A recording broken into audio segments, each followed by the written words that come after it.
Moi, le matin, c'est forcément un pain au raisin tous les matins au petit-déj. Qu'on appelle aussi escargot.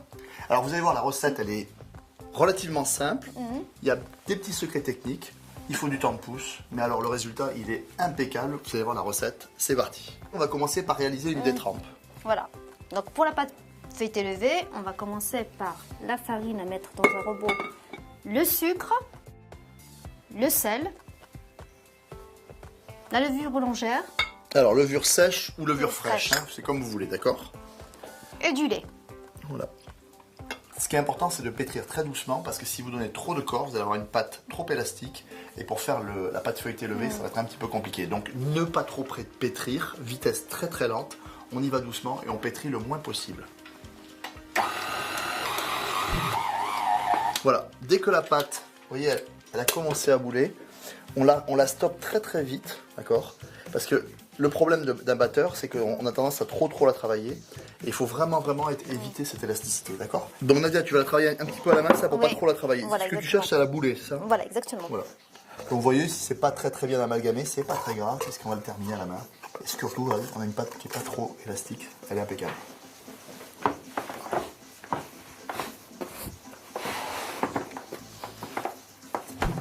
Voilà, c'est bon, c'est prêt. Je ne l'ai pas trop pétri, il faut pas. Voilà, vous voyez, hein, Voilà. légèrement un petit peu élastique, mais voilà, Ouais. c'est normal. Hein. Ok.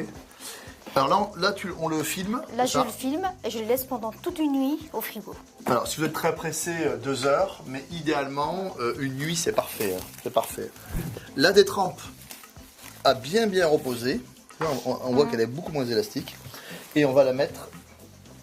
Alors, je fleure légèrement. On va la mettre sur le poste de travail. Et maintenant, Nadia va faire le tourage. C'est ça? Oui.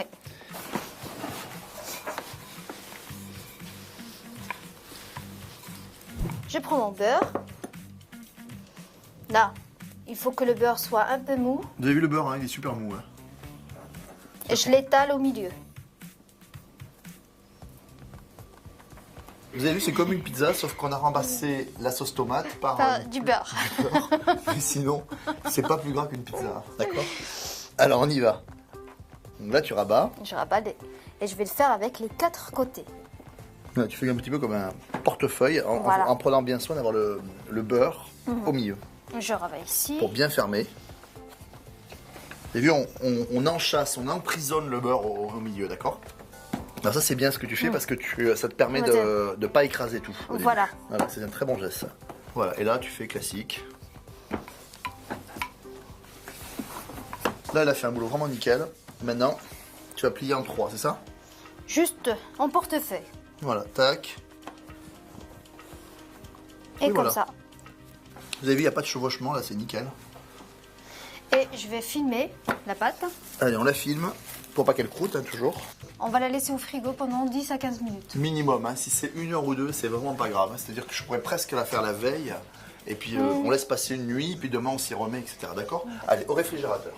Allez, hop, Oui. regarde. Toc. Alors, un petit peu de farine, tu fleures légèrement. Et idem. Là, on a déjà 9 couches. Hein, on a fait Ouais. 3 x 3, vous avez vu?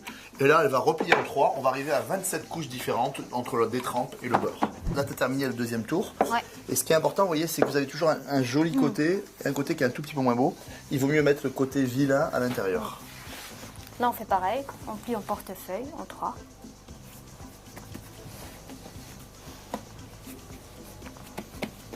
Et rebelote. Filmer la pâte Allez, on refilme. et on passe au frigo. 20 minutes minimum au frigo pour laisser vraiment entre les tours le temps de votre pâte de bien se reposer. Voilà, donc là, on va attaquer le dernier tour. Donc là, ici, on a 27 couches différentes. Hein. Je te le mets ici, sur le poste de travail. Et on va donner les derniers tours. Là, c'est bon, c'est prêt. Nickel. Troisième et dernier tour. On replie en 3.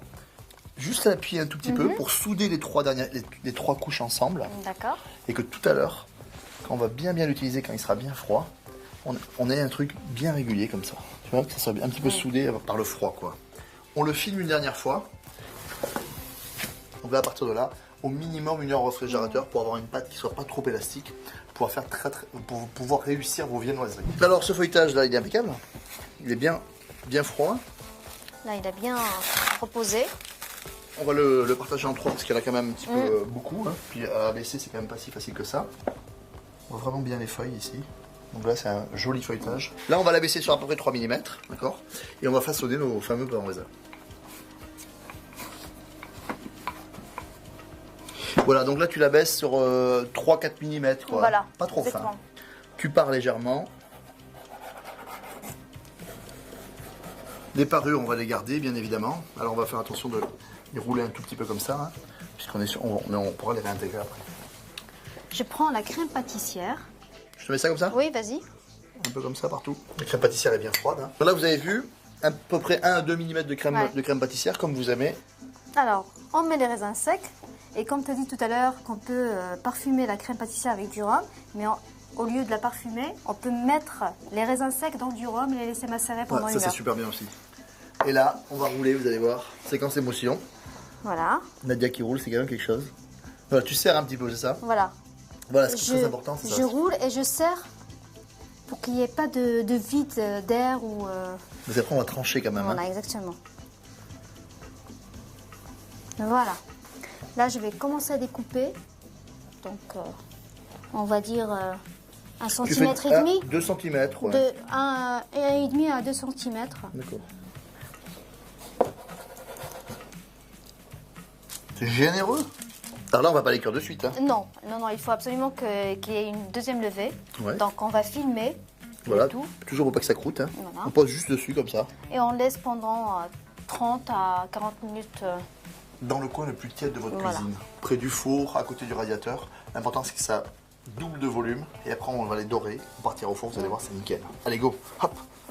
Là, tu vois, ils ont bien poussé. On voit bien que la pâte feuilletée poussée a bien fait son travail.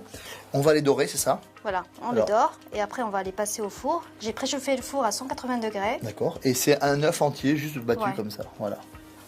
On badigeonne tout doucement. Alors, il y a plusieurs écoles pour le pain au raisin. Moi, dans mon sud, il y a chocolatine. Comme je l'aime, tu vois, je mets un tout petit peu de sucre grain dessus. Et j'adore ce côté raisin et avec le sucre croustillant. Je suis un grand fan. Et maintenant, on a préchauffé notre four à 180 et on va les cuire à peu près entre 15 et 25 minutes selon la grosseur du pain au raisin. Ce qui est important, qu'il soit bien cuit à l'intérieur. 15 minutes, c'est largement suffisant. Voilà. Et puis, alors, vous allez voir le petit moelleux là, c'est trop bon. Allez, on est parti. Voilà, ils sont impeccables, ils sont bien colorés comme on aime. Ils sont vraiment super croustillants. Le plus long, ça va être d'attendre qu'ils refroidissent parce que je peux vous dire qu'on a vraiment très faim. J'espère surtout qu'on vous a donné envie de faire vos propres pains au raisin maison parce que ça reste quand même très bon. Écoutez le bruit là. Clac, clac, clac. On a quelque chose de super croustillant. C'est encore un petit peu chaud, mais j'ai vraiment envie de croquer dedans. Ça, c'est après.